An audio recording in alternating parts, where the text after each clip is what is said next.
የባርኮቴ ፍቅረኛ ለምለም እንደፈራችው ሆነ ማለት ነው። ምክንያቱም ኤላን ከድሮም ትወደዋለች። ዛሬ ደግሞ አስክረው አብረው ተኛች። አቤት ውርደት! ባርኮቴ ደግሞ ሁሉንም ነገር ሰማ። እንደማታፈቅረው ሲጀመር ፍቅር ነግረዋለች። እሷ እያስመሰለች እንጂ አታፈቅረህም። ቤዛን መልሰ ለምንድን ነው ህይወት ውስጥ ያስገባው ብለዋለች። ስለ እኔና ስለ ቤዛ አይመለከትሽም ብሏት ነበር። ናሆል ደግሞ አዲስ የመጣው ልጅ ለምለምና አደይ ዛሬ አሻንጉልት ይመስል ጠፈጠፉት ከግራና ከቀኝ ማለት ነው። እሱ ደግሞ ጅሎ እንዴ ፍቅር በላከችው መሰለ ዝም ብሎ ሄጅ ልሳም ይላል።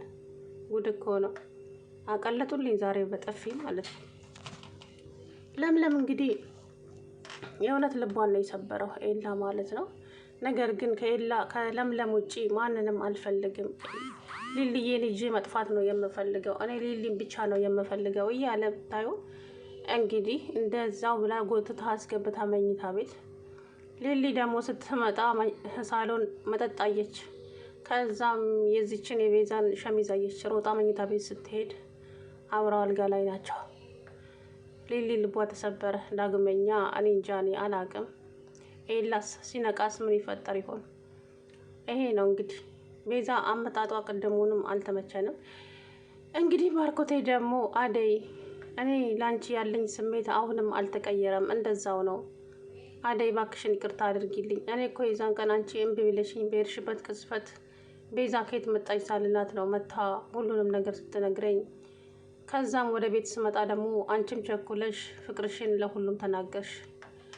ከዛም በቃ ዴቭ ደግሞ አንቺን በጣም ስለሚያፈቅርሽ አወቅኩኝና እኔ ከዚህ ቤት መውጣት አለብኝ ዴቭ ከሚወጣ ብዬ ወጥቼ ሄድኩኝ። ግን ደግሞ አሁንም ስሜቴ ያው ነው ሲላት፣ ተው ባርኮቴ እንደዚሁ እንደተከባበረን እንቀመጥ እንጂ እኔ ስትፈልግ ስትሄድ ስትፈልግ ስትመጣ እቃ አይደለውኝም እንደፈለግ ታሽከረክረኝ። ስለዚህ በጣም ልቤን ሰብረውሃል ባርኮቴ፣ ይቅርታ አድርጌልሃለሁ። ነገር ግን እኔ እናንተ ከዚህ በኋላ ምንም አይደለንም፣ ምንም አያገናኝም ከስራ ውጪ አለችው ማለት ነው። አንገቱን ደፍቶ ዝም አለ። እዛ ኩሽን ውስጥ ጥላው ሄደች። ከዛ እንግዲህ ቤዛ ሲጀመር አላማዋ ኤላን ለማጥመድ ነበረ ያሰበችው፣ ተሳካላት ማለት ነው። ኤላ እንግዲህ እሱም ከመምጣቷ ደስ አለው ማለት ነው። ስታየው ኤላዬ እንዴት ነህ? ደህና ነህ? ኧረ ጭራሽ እኔ ፍቅር እያለችው ነው።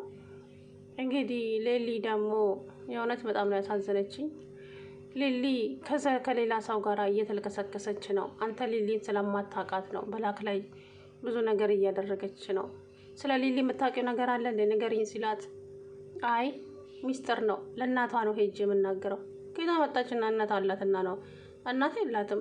ቆይ አንተ ራሱ ዞሮ ባህል እንደ ኤላ ማለት ነው። እናት ቤተሰብ የሌላትን ልጅ ለእናቷ ሄጅ እናገራለሁ ስትል የምታምናት ጉድ እኮ ነው። አሰላሙ አለይኩም ወራህመቱላሂ ወበረካቱ። ውድና የተከበራችሁ የቻናል ቤተሰቦች እንዴት ናችሁ? እኔ ያለው አልሐምዱሊላህ። እንግዲህ አደይ ዛሬ በጥፊ የተጀመረ ነው። ቤዛን ሊሊ መታቻት በጥፊ። ደጋሚ ይሄ ናሆል የሚባል ቀሽቃዣ ደግሞ እሱም በጥፊ እየሄድን ነው። መሳም ብቻ ስራው ጉድ እኮ ነው። አጠናገሩልኝ በጥፊ ማለት ነው። እንግዲህ ፍቅር ተንኮሏ አያልቅም። በዳይመንድ እና በኪንጎ አልሳካላት ሲል ይሄን ልጅ ሰው መጣች ቤት። አንቺ እኮ ሴት ነሽ፣ እንዴት ነው ወንድ ልጅ ቤት ውስጥ የምታመጪው? ጭራሽ መኝታ ቤት ውስጥ እንዴት ያለሽ እንዴ? አታፍሪም እንዴ? ፍቅር ይላታል። ለምንድን ነው የማፍረው? የኔም እኮ ቤቴ ነው፣ እኔም እንደፈለኩ መብት አለኝ ስትለው፣ በጭራሽ መብት የለሽም፣ ከኔ ጋር ትወዳደሪማ እንዳታስቢ፣ እኔ እኮ ወንድ ነኝ፣ አንቺ ሴት ነሽ። እንዴት ነው እንደዚህ የምታደርጊው? አንተስ ምን አይነት ጅል ነህ?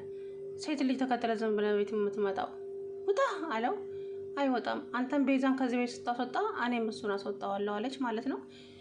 እሷ እንግዲህ ልጁን ያመጣችው ከአደይ ጋራ አንድ ላይ እንዲሆኑና ዴቭንና አደይን ለማጣላት ነው። አደይ ደግሞ ዴቭን ፍቅሩን አልተቀበለችውም፣ በጭራሽም ልትቀበለውም አትችልም። ስለዚህ አሁን እትዬ ተምጣና ቤቱን አስረክቢያት ከዚህ ቤት ይሄዳለውኝ። እዚህ ቤት መቆየት አልፈልግም ካሁን በኋላ። እዚህ ቤት ከቆየው ብዙ ነገር ስለሚፈጠር ኃላፊነቴን ለትዬ አስረክቤ እሄዳለሁኝ አለችው ለባርኮቴ። አደይ እባክሽን እንደዛማ አታድርጊ፣ ለምን እንደዛ ታደርጊያለሽ? አይ በቃ ይበቃኛል ከዚህ በላይ አለች ማለት ነው። ዴቭም ደግሞ አደይ ለምንድን ነው ሌላ ቦታ የምትሄጂው? ቆይ ከኔ ሽሽት ነው አይደለ? ነው ባርኮቴ ሲመጣ ሀሳብሽን ቀየርሽ? ደግሞ ባርኮቴና ዴቭ ደግሞ ተኮራርፈዋል። ያው እንግዲህ በአደይ ምክንያት ባርኮት አሁንም አደይን ያፈቅራታል። ነገር ግን አደይ አሁን ልቧን ዘግተዋለች። ምክንያቱም የዛን ቀን በሼም ነበረ እሺ ልትለው የነበረው፣ ግን እሱም ቤዛ ትበልጥብኛለች ብሎ ወደ ቤዛ ሄደ። እችን መንቃራ ፈጣሪ ትግስቶ ስጠኝ። ኤሊ የመሰለች ነገር ወታምር እንደኔ ቆንጆ አይታችሁ አታውቁም አለ እኮ ጭራሽ ማለት ነው። እንደ ወይኔ እዛ ቤት አንድም ሰው አይመጣም። ስቃዩ የአደይ ነው ዞሮ። አደይ እንግዲህ አሁን ለፈተና ነው እዛ ቤት ያመጣቸው። ጭራሽ ሰተት ብሎ ገብቶ ሊሊ የተኛችበት ሊሊን ሳማት፣ በጥፊ ግርግም አደረገችበት ሁለቴ። ከዛም ፊቱን እየጠረገ ወጣ። ከዛም አደይ ጋር ሄደና አቤት የወጡ ሽታ እንዴት ነው የሚማርከው! ግን በዛ ላይ ቆንጆ ነሽ፣ ይሄንን ውበት ይዘሽ ለምንድን ነው ኪችን ውስጥ የገባሽው አላለም። ምን ፈልገህ መጣህ አለችው። አንቺን። ለምን? ቆንጆ ስለሆንሽ። ከዛን እስቲ አይንሽ ውስጥ የሆነ ነገር አለ፣ አይንሽን ጨፍኝ አላለም። ከዛ ጨፈነ ስታደርግ ለመሳም ጠጋ ሲል ግም አደረገችበት ማለት ነው በጥፊ። ዛሬማ ሲጮለጮል ነው ያለው በጥፊ። የእውነት ደስ ነው ያለኝ። ከግራ ከቀኝ አጠውዙልኝ ደፋር። ከዛም ዴቭና አደይ ክላስ ውስጥ ቁጭ ብለው አሁንም ተጠጥ ብሎ ክላስ ገባ።